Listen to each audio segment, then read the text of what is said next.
Welcome to Vishika classes. Our today's topic is artificial intelligence, unit number 1, communication skills, and today we are going to discuss its sixth topic, that is barrier in communication. आज हमारी artificial intelligence की communication skills जो उसकी unit number 1 है, उसकी topic number 6 that is barrier in communications को आज हम डिस्कस करने वाले हैं. If you like the video, please like it, share it and subscribe my channel. The first is effective communication. Barrier को जानने से पहले ये इंपॉर्टेंट है कि हमें पता हो कि इफेक्टिव कम्युनिकेशन किसे कहते हैं. इफेक्टिव कम्युनिकेशन उस कम्युनिकेशन को कहा जाता है which follow the principle of 7 Cs. Communication which follow the principle of 7 Cs is called the effective communication. जो 7 Cs को यानी कि 7C को कवर करती है उसको इफेक्टिव कम्युनिकेशन कहते हैं. So now what is a 7C? किसे कहा जाता है 7C? Let's start discussing one by one each of the 7Cs. अब हम एक एक करके सारे के सारे 7Cs को डिस्कस करें. Starting from the clear. सबसे पहले कौन सा आता है? Clear. Clear. Be clear what you say. जो भी बोलो साफ बोलो, स्पष्ट बोलो. There is no hidden meaning between your communication. आपकी कम्युनिकेशन के अंदर आपकी बात में कोई भी हिडन मतलब नहीं होना चाहिए. जो भी बोलना है साफ बोलना है. Next is concise. Use as simple as word that you can. हमेशा सिंपल वर्ड्स का यूज करो जितना आप कर सकते हो. Don't try to use complicated words. Complicated words को यूज करना अवॉइड करना चाहिए. Always try to use simple words. Next is concrete. Use exact words and exact facts. Don't add your own facts. Concrete के अंदर हमेशा क्या होता है, मतलब आप हमेशा एग्जैक्ट वर्डिंग का और एग्जैक्ट फैक्ट्स का ही यूज करना चाहिए. अपने आप नहीं उसमें वर्ड्स ऐड करने, अपने आप नहीं फैक्ट्स करने. जनरली क्या होता है, when two people communicate and they were talking about the third person, what the third person say about these two persons, तो क्या करता है जो सेकंड पर्सन जिसने लिसन किया है उसको बता रहा है तो उसमें वो अपने वर्ड्स को भी ऐड कर देता है, मॉडिफाई कर देता है. दैट इज रॉन्ग, वो गलत है. तो 7 क्या कहता है, कंक्रीट क्या कहता है उसका, use exact word and exact facts. Don't add your own words and the facts. Next is correct. Correct means always avoid grammar and spelling mistakes. Grammatical mistakes और spelling mistakes नहीं होनी चाहिए आपकी communication में, because it changes the meaning. When you do the grammar or the spelling mistakes, it will change the meaning. अगर आप grammatical mistakes और spelling mistakes करोगे तो क्या करोगे, उसकी वजह से हमारी जो बात है वो कुछ से कुछ बन जाएगी. जैसे होमोफोन्स होते हैं, having the same word pronunciation same होती है but the meaning is different and the spelling is different. Okay, grammatical mistakes है, present tense होगा past में बना दिया मैंने तो again a grammatical mistake बात ही कुछ से कुछ बन जाएगी. Next is a coherent. Words should make sense and related to the topic. Coherent में इस चीज का हमें बहुत ध्यान रखना पड़ता है कि जो वर्ड्स हम यूज कर रहे हैं दैट हैव प्रॉपर सेंस, उसका प्रॉपर सेंस निकले, प्रॉपर मीनिंग निकले. ठीक है, मीनिंगलेस सेंटेंसेस ना हम यूज करें और जिस टॉपिक पे हम बात कर रहे हैं वो उसी टॉपिक से रिलेटेड हो. ये नहीं है कि बात कुछ कर रहे हैं, बात वर्ड्स आप कुछ और यूज कर रहे हो, उसका मतलब कुछ और निकल रहा है. No, the topic which you are going to discuss the word should be use according to that. Next is complete. Complete means include all the information you want to give in your communication. आपको सारी information जो भी आप communication में देना चाहते हैं वो सब के सब इंफॉर्मेशन आपको अपनी कंप्लीट के अंदर देनी पड़ेगी.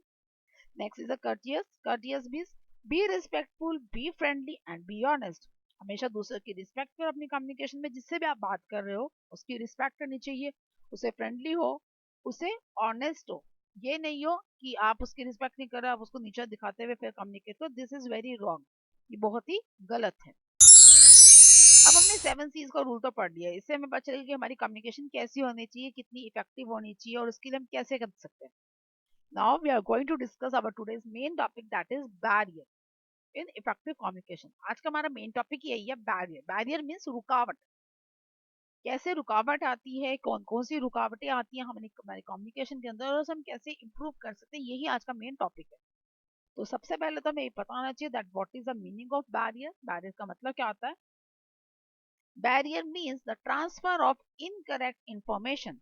बैरियर का मतलब क्या होता है, इनकरेक्ट इन्फॉर्मेशन का ट्रांसफर करना, मीन्स प्रॉपर मीनिंग नहीं है, आप उसको बोले जा रहे हो या जो मैसेज आप देना चाह रहे हो वो एक्चुअल मैसेज नहीं किया, उसकी जगह कुछ और ही मैसेज आपकी तरफ से कन्वे हो गया, ट्रांसफर ऑफ इनकरेक्ट इंफॉर्मेशन, और you can say that leads to confusion in communication.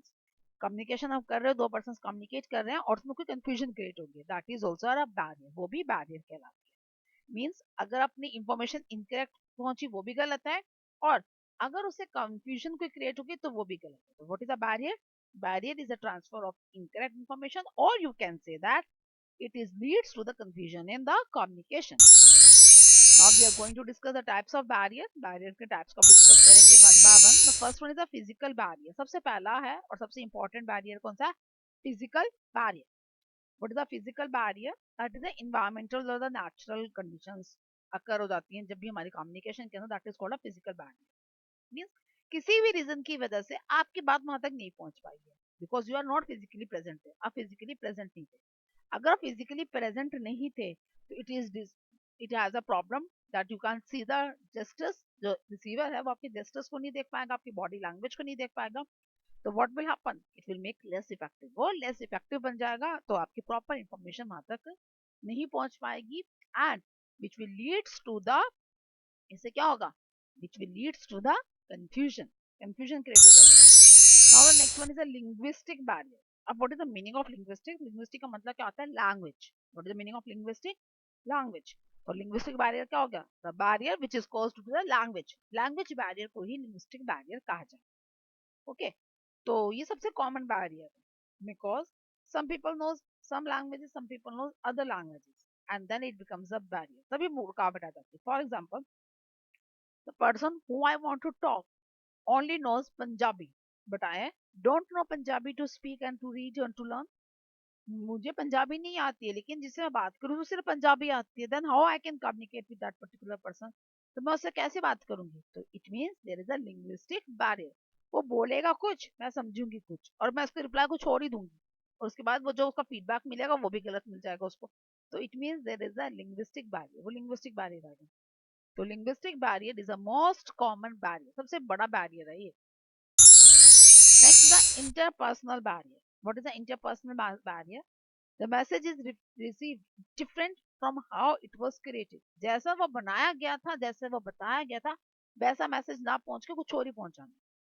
When message received differently how it was intended, जैसा बनाया गया था वैसा ना पहुंचे, किसी और तरीके से पहुंचना, that is called the interpersonal barrier. वो उसी पर्सन की वजह से हुआ, and it is because of the stage fair. ये सबसे कॉमन फेयर है। A student was standing on the stage and delivered to speech. एक बच्चे को हमने क्या करा, स्टेज पर खड़ा कर दिया, उसको बोला कि अपने इस पर्टिकुलर टॉपिक पे कुछ लाइंस बतानी है, बच्चों को कुछ एक्सप्लेन करना है। तब student gate nervous, student nervous हो गया, तो वो जो स्पीच है वो प्रॉपरली नहीं बोल पाएगा। तो वो क्या होगा, प्रॉपरली अगर नहीं बोल पाएगा तो मैसेज गलत जाएगा, बच्चे जो है उसका मतलब कुछ और निकालेंगे। तो what is this? This is the stage fear. इसे क्या कहते हैं? Stage fear. दूसरा क्या है? The lack of communication between the sender and the receiver. Sender और रिसीवर के बीच में कम्युनिकेशन का लैक होना, तब भी इंटरपर्सनल बैरियर होता है। फॉर एग्जांपल, एक स्टूडेंट है, वो एक पर्टिकुलर टीचर से बहुत ज्यादा डरता है। अब उनमें जब डरता है तो वो उससे कम्युनिकेट नहीं करेगा।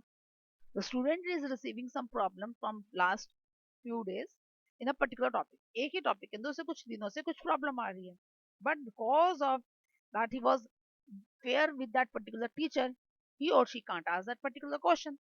अब वो उस टीचर से डरता है, तो वो उसे कोई क्वेश्चन ही नहीं पुट अप कर पाएगा। अगर वो उसे क्वेश्चन नहीं पुट अप कर पाएगा तो व्हाट विल हैपन, उसे जो उससे रिलेटेड टॉपिक्स हैं वो भी नहीं समझ में आएंगे, और उसे जब समझ नहीं आएंगे तो क्या होगा, वो अपनी जो स्टडीज है, अपनी जो परफॉर्मेंस है वो क्या कर देगा, डाउन कर देगा।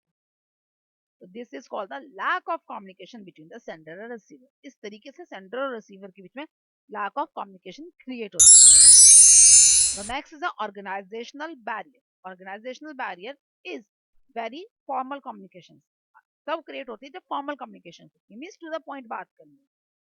There is no free flow communication, उसमें कोई भी फ्री फ्लो कम्युनिकेशन नहीं होती है। Okay, this is generally organized in the organizations. Organizations के अंदर ही इसको ऑर्गेनाइज किया जाता है, where the seniors have to follow the strict rules and the strict regulations, the procedures, the policies, and all other norms, जहाँ पे जो सीनियर्स हैं वो कुछ पर्टिकुलर ही जो रूल्स एंड रेगुलेशंस हैं, जो स्टैंडर्ड्स मेंटेन कर दिए गए हैं, तो उसी को फॉलो अप करते हैं। तो उसकी वजह से क्या होता है, उसकी वजह से उनको समझ ही नहीं आता, वो बात नहीं कर पाते। जब बात नहीं कर पाएंगे तो कम्युनिकेशन गैप आ जाएगा, कम्युनिकेशन गैप आ जाएगा तो व्हाट विल हैपन, उससे क्या होगा, there is a lack of communication, तो मैसेज कन्वे करने में प्रॉब्लम है। तो there is no free flow communication, there is organisational barrier occur. जहां पर फ्री फ्लो कम्युनिकेशन नहीं होती वहीं पर ही ऑर्गेनाइजेशनल बैरियर अकर होता है। Now next is the cultural barrier. Cultural barrier is because of the different culture having different communication skills. अलग अलग कल्चर में अलग अलग कम्युनिकेशन स्किल्स होते हैं, तो तभी क्रिएट होते हैं। तो उसके लिए क्या प्रॉब्लम होती है, because of the lack of the knowledge of different culture, अलग अलग कल्चर्स की नॉलेज नहीं होती लोगों को, और वो उनको देख के उनको जज करते हैं, और जज करने से वो अपनी ही एक स्टोरी लाइन क्रिएट कर देते हैं अबाउट देम, और उसकी वजह से क्या होता है, देयर क्रिएट अ बैरियर, उससे बैरियर क्रिएट हो जाता है। तो व्हाट आर द वेज कौन से हैं, किस तरीके से आप बैरियर को रिमूव कर सकते हो। The first is try to use simple language. Simple language का यूज करना चाहिए, means the language which is known to everyone, we should use that particular language, उसी लैंग्वेज का ही हमें यूज करना है जिसको सभी लोग जानते हैं। Next is don't create assumptions of your own. अपने आप कोई भी assumption ना बना लो किसी भी पर्टिकुलर कंडीशन को लेकर। Maybe it cause due to the circumstances, कुछ ऐसे सर्कमस्टांसेस क्रिएट हो गए जिसकी वजह से हो, तो always try to avoid that assumptions, अपने आप assumptions नहीं क्रिएट करनी चाहिए।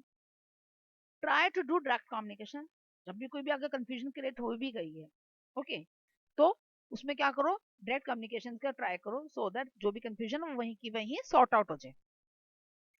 Now next is use visual communication, आमने सामने बैठ के बात करो, ओके। अगर आप नहीं कम्युनिकेट कर पा रहे, लैंग्वेज बैरियर है, तो try to use the pictures. Visual communication हम ऑलरेडी डिस्कस कर चुके हैं, तो आप डिटेल में वहां समझ सकते हैं what is the visual communication. Try to use pictures, pictures का यूज कर सकते हैं। In case of language barrier, use translator. Language barrier अगर है, you don't know the language of that particular person, or that particular person don't know your language, तो use a translator who know the both the languages. आपको ऐसे translator की जरूरत है जो दोनों की लैंग्वेजेस को जानता हो, उसका यूज करना चाहिए। एंड सबसे इंपॉर्टेंट चीज, respect the opinions of other, दूसरों के ओपिनियंस को, दूसरों के विचारों को रिस्पेक्ट करनी चाहिए। That's all for today's class. In next class, we are going to discuss about the writing skills of communications. Communication skills के अंदर हम कौन कौन से writing skills का हमें ध्यान रखना चाहिए उसको डिस्कस करेंगे। That's all for today's class. Do you have any doubt? You can comment me. Thank you.